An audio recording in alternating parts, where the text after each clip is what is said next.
السلام عليكم ورحمة الله وبركاته، ازيكم حبايبي عاملين ايه؟ يا رب كلكم تكونوا بخير. النهارده هنعمل مع بعض الوصفة الترند. هنعمل مع بعض الكيك السبونج في علبة السمنة او الكيك في علبة السمنة. هنعمله بطريقة حلوة جدا، طبعا طلع ترند جدا على اليوتيوب وقنوات كتيرة جدا جدا عملته، فانا قررت ان انا لازم اعمله ان شاء الله. طبعا وصاحبة الوصفة الشيف رشا النشاوي، انا شفتها عندها بصراحة وقلت لازم اعمله.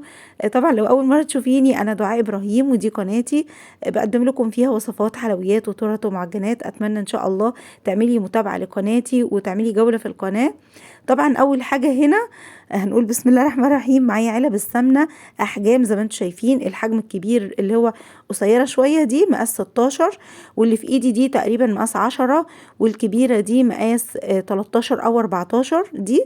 فانا قررت اعملها في الكبيرة دي، بس كان فيها سمنة. انا بوريكم الحرف بتاعها ده، انا بدقه كده، كنت بوريكم هنا بدقه بالهون بايدي الهون، سهل جدا بيتطبق معايا لفوق. فضيت علبة السمنة ولعت الفرن، وهنا هنبدأ نعمل مع بعض الكيك. هنعمل بالمكونات الساقعة. متنسيش تصلي على الرسول عليه الصلاة والسلام، متنسيش اللايك والاشتراك للقناة.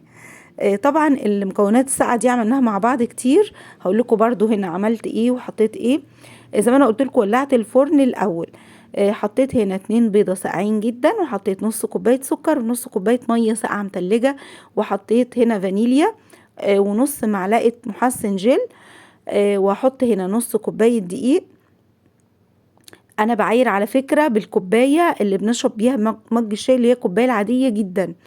وقبل كده نزلت لكم المكونات، وهسيب لكم برضو المقادير هنا على الشاشة هنا علشان تشوفوها. حطيت معلقة خل زي ما انتم شايفين، وثلاث معالق نشا اللي هي يعتبر نص كوباية نشا. اديتهم تقليبة كده وولعت وشغلت عليهم العجان. وهسيبهم حوالي 7 دقايق. بصوا قوام ما شاء الله حلو قوي. انا هنا بديها بس تقليبة بسيطة كده علشان اتأكد ان كله اختلط ببعضه، واديتها يا دوبك ضربة خفيفة كده خلاص. هبدأ اخدها بقى، ومعايا علبة السمنة اللي انا قلت لكم عليها، انا فضيتها وسبتها زي ما هي، ما غسلتهاش ولا اي حاجة. وحطيت فيها ورق اللي هو ورق السندوتشات اللي انا بشتغل بيه دايما، بس الورقة هنا كانت عالية شوية قوي. انا رجعت قصيت منها عشان وانا بدخلها في الفرن حسيتها عالية، خبطت في الشواية بتاعة الفرن من فوق، فقصيت منها شوية. هفضي الخليط الكيك معايا هنا كله اللي هو اللي احنا قلناه، وبعد كده هبدأ اسويه. جبت فوطة هنا وهديها خبطتين بس كده علشان اتأكد، زي ما انتم شايفين كده اتأكد ان كله نزل. وجبت عصاية شيش طاووق وبدأت اقلبها علشان لو فيها اي فراغات، اي هوا، اي حاجة تكون ما فيش فيها اي فراغات يعني. تمام كده. هدخلها الفرن. قعدت معايا دي صينية حطيتها فيها ودخلتها الفرن.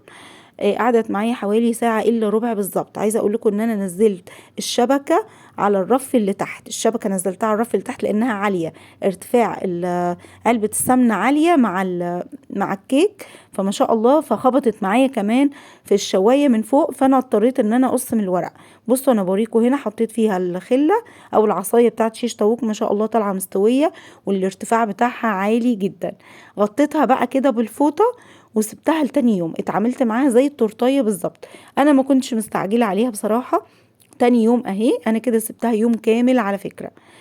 تاني يوم شلتها. هبدأ بقى افضيها معاكم. انا لسه بفتحها معاكم وهشوفها. ما شاء الله عجبتني جدا، حلوة قوي قوي، وخصوصا لاصحاب المشاريع واللي ما عندهمش بقى حلل صغيرة او صواني صغيرة. الفكرة حلوة جدا جدا. هبدأ بقى اشيلها من الورق بتاعت الزبدة. طبعا ما شاء الله هي ارتفاعها عالي، فمش هينفع ان احنا نقطعها بالمنشار، لازم نقطع احنا منها بالسكينة الترانش. شايفين بسم الله ما شاء الله حلوة قوي قوي. شايفين الارتفاع بتاعها جميلة جميلة. عجبتني جدا الفكرة بصراحة، حلوة قوي قوي. هبدأ بقى اقطعها معاكم. انا بوريكم هنا الارتفاع. كانت ممكن تعلى معايا كمان عن كده، بس يعني هي كانت خبطة كمان في الشواية بتاعة الفرن. هبدأ اقطعها كده. بصوا انا مسكتها عملتها زي سندوتش عشان عدلت ايدي الناحية التانية، بس الكاميرا كانت الناحية دي، فعوجت لكم الكيك علشان تشوفوه. بصوا قلبه هش وابيض وحلو قوي. بدأت اقطع منه شوية كده بالسكينة، وبعد كده هبدأ اقطع معاكم بالمنشار. انا دايما ظابطة المنشار عندي على رقم 9. دايما مظبطاه على رقم 9 بصراحة. الارتفاع ده بيكون حلو قوي للتورت. هبدأ اقطعها ما شاء الله، هتطلع معايا 10 رقات مرتاحين جدا. تمام. وهتطلع معايا الرقين الاولين اللي انا قطعتهم اللي انا بوريهم لكم دول. يعني هي هتطلع معاكي 11 لو انت ظبطتي ايدك شويه. يعني هي تعتبر هنا طلعت معايا 11، بس العشرة اللي قدامكم دول والطبقة ال11 انا هوريها لكم، اللي هي دي شايفين اللي معايا في الصينية دي. دي الطبقة ال11. طبعا انا هجمعهم دلوقتي، انا بوريكم شكل الكيك ما شاء الله. هجمعهم، هعمل منهم 4 تورت، وان شاء الله هنزوقهم مع بعض وهنزينهم مع بعض. شايفين الكيك ما شاء الله حلو جدا جدا، والفكرة تحفة تحفة. جربوها ان شاء الله هتعجبكم. ما تنسوش اللايك والاشتراك، وان شاء الله هنعمل مع بعض 4 تورت، دول 3 والتورتايه الرابعة اللي هي بالبواقي بالطبقة اللي اتبقت والطبقتين التانيين. كل ده هينزل لكم في الفيديو القادم ان شاء الله. انتظروني واسيبكم في رعاية الله، والسلام عليكم ورحمة الله.